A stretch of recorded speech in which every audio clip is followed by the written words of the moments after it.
Polling రోజున రాష్ట్ర వ్యాప్తంగా చాలా చోట్ల హింసాత్మక సంఘటనలు జరిగాయి.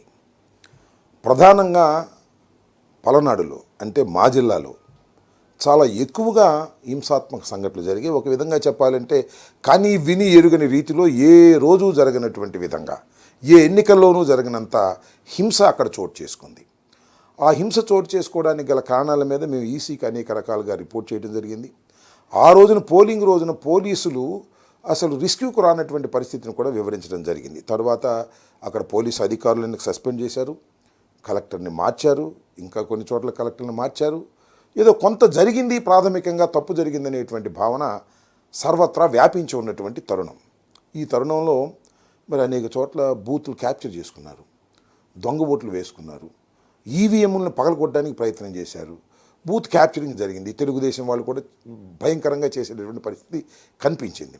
ఇక్కడ ప్రధానంగా ఇవాళ నేను మాట్లాడాలనుకుంటున్న అంశం ఏంటంటే పిన్నెల రామకృష్ణారెడ్డి గారు మాచర్ల నియోజకవర్గంలో చాలా దారుణాలు జరిగిపోయాయి.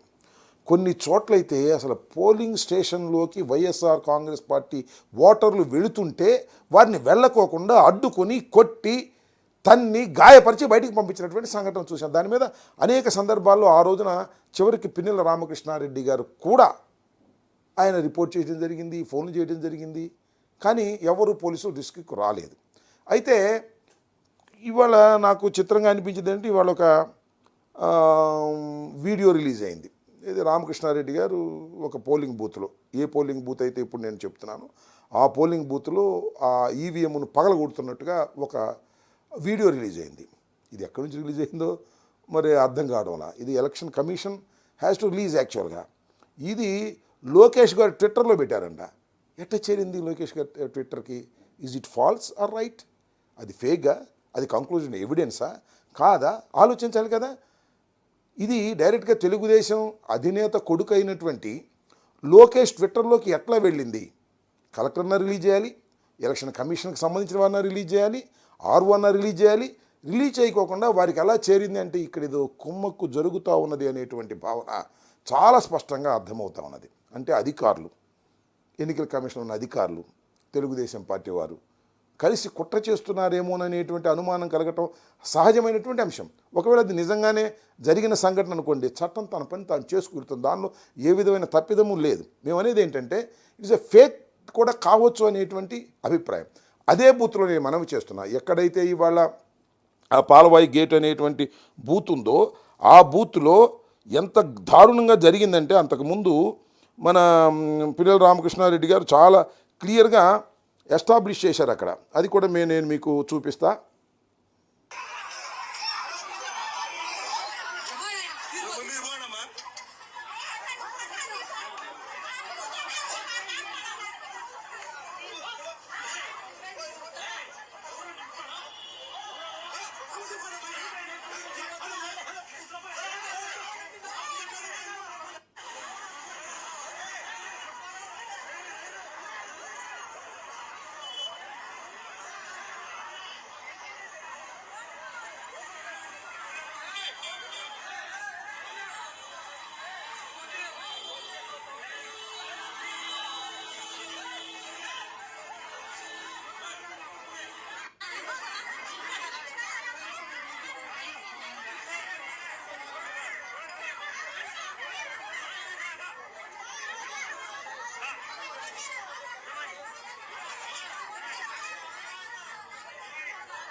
చూశారు కదా, అదే పోలింగ్ బూత్లో ఎంత దారుణంగా ఓటర్లు ఎవరైతే ఓటర్లు ఉన్నారో వైఎస్ఆర్ కాంగ్రెస్ పార్టీకి చెందిన వారని భావిస్తున్నటువంటి ఓటర్లు ఆ బూత్లోకి వెళ్ళి స్వేచ్ఛగా ఓటేస్తే ఒప్పుకోనటువంటి పరిస్థితి, బూత్ బయట హింసించి తరిమేస్తున్నటువంటి సందర్భం.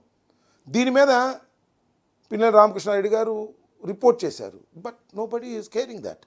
ఎవరు పట్టించుకున్నటువంటి పరిస్థితి ఏంటి? What is this? ఏం జరుగుతుంది అక్కడ? ఏం జరిగింది అక్కడ? ఇది కుట్రపూరితంగా వైఎస్ఆర్ కాంగ్రెస్ పార్టీకి అనుకూలమైనటువంటి బూతుల దగ్గర బయట గొడవ జరుగుతున్నా కూడా పోలీసులు పట్టించుకోకుండా ఉండేటటువంటి పరిస్థితి వచ్చింది. ఇది వాస్తవమైనటువంటి విషయం. దీని మీద ఏమి తీసుకునేటువంటి పరిస్థితి. నేను ఇంకోటి కూడా ఈ సందర్భంగా నేను మనవి చేస్తున్నా. చాలా నియోజకవర్గాల్లో బూత్ క్యాప్చరింగ్ జరిగాయి. నా కాన్స్టిట్యున్సీలో కూడా బూత్ క్యాప్చరింగ్ జరిగి తెలుగుదేశం వాళ్ళు ఓట్లు వేసుకున్నారు. ఆ వెబ్ క్యామ్లు ఓపెన్ చేయండి అంటే ఓపెన్ చేసినటువంటి సందర్భం లేదు. దాని మీద యాక్షన్ తీసుకున్నటువంటి సందర్భం లేదు. ప్రధానంగా నేను ఇవాళ అడుగుతున్నటువంటి ప్రధానమైన ప్రశ్న ఏమిటి అంటే, పిన్నెల రామకృష్ణారెడ్డి గారు దాన్ని పగలగొట్టాడని చెప్పబడుతున్నటువంటి వీడియో ఫేక్ వీడియోనా, కరెక్ట్ వీడియోనా? నెంబర్ 1. నెంబర్ 2, కరెక్ట్ వీడియో అయితే ఎలా ఎన్నికల కమిషన్ దగ్గరికి రిలీజ్ కాకోకుండా ఎందుకు లోకేష్ దగ్గర రిలీజ్ అయింది, ట్విట్టర్లో ఎందుకు పెట్టాడు, దాని మీద ఎన్నికల కమిషన్ యాక్షన్ తీసుకోవడానికి ప్రయత్నం చేయటం ఏమిటి అనే విషయాలను దయచేసి ఆలోచన చేయవలసినటువంటి అవసరం ఉందని ఈ సందర్భంగా నేను చెప్పదలుచుకున్నాను. నేరం ఎవరు చేసినా వారిని చట్టం చర్య తీసుకోవాల్సిన దానికే మేము వ్యతిరేకం కాదు. నేరం చేసినట్టుగా భావించి అలా ఫేక్గా చేయటం అనేది తప్పైనటువంటి అంశం. నిజంగా నేరం జరిగిన వారి మీద శిక్షించుకోకుండా చేసేటటువంటి ప్రయత్నాలు జరుగుతున్నాయని మేము ప్రజాస్వామ్యంలో ఆందోళన చెందుతున్నాం. దీని మీద సరైనటువంటి యాక్షన్ తీసుకోవాల్సినటువంటి అవసరం ఉంది అని భావిస్తున్నాం. ఎక్కడైతే బూత్ క్యాప్చరింగ్ జరిగిందో ఆ వీడియోస్ అన్ని ఎలక్షన్ కమిషన్ బయట పెట్టమని నేను అడుగుతా ఉన్నా. ఒక చోట కాదు, మేము అనేక చోట్ల కంప్లైంట్ చేశాం. అవన్నింటిని కూడా బయట పెట్టే మార్గం చూడండి. ఎలక్షన్ కమిషన్ దీనిలో తప్పు జరగలేదు, దిస్ ఇస్ ద వీడియో అని చెప్పండి. ది ఎలక్షన్ కమిషన్ అథారిటీగా రిలీజ్ చేయాలి తప్ప ఎలక్షన్ కమిషన్ పేరు మీద నేను దొంగతనంగా తీసుకునో, లేకపోతే నేను దాన్ని ఫేక్ చేసో, లేదా లోకేష్ మీదో, లేకపోతే చంద్రబాబు మీదో నేను రిలీజ్ చేస్తే ఏం ఉపయోగం ఉంటుంది? What is the evidence?